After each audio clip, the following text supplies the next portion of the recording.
kijk nou. Wat zijn er? Wat zijn er? Ja,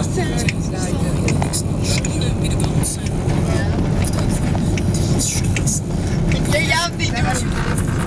Ja, Dit is goed niks. Ja, maar dat is toch... Ja, maar als je nog een klein kind bent. Kijk nou zelf. Dat je niet uit met mijn volk te blikken, dat ik het niet skiën.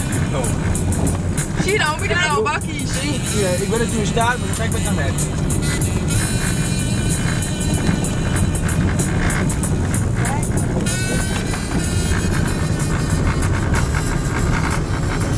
De bakjes direct. Je gaat daar zien ze allemaal. Je gaat ook niet naar beneden. Oh, ja.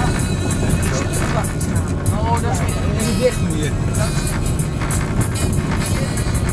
Nee, wacht maar altijd wie je afgrond ziet. Als het niet klopt. Maar dan heb je open steeds liggen, dan zie ik niks. Ach, ik val er al mee. Ja, dat kan.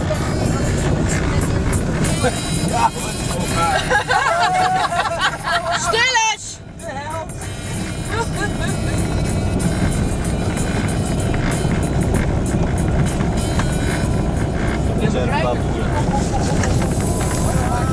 Stil eens.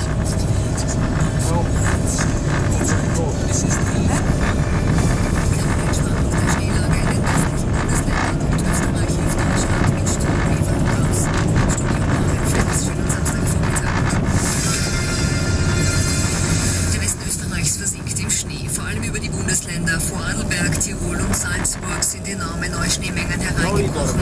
Hunderte Haushalte in Tirol sind ohne Strom. Der Hoppener Tunnel auf der Inntal-Autobahn ist heute ebenfalls eine Stunde ohne Strom gewesen.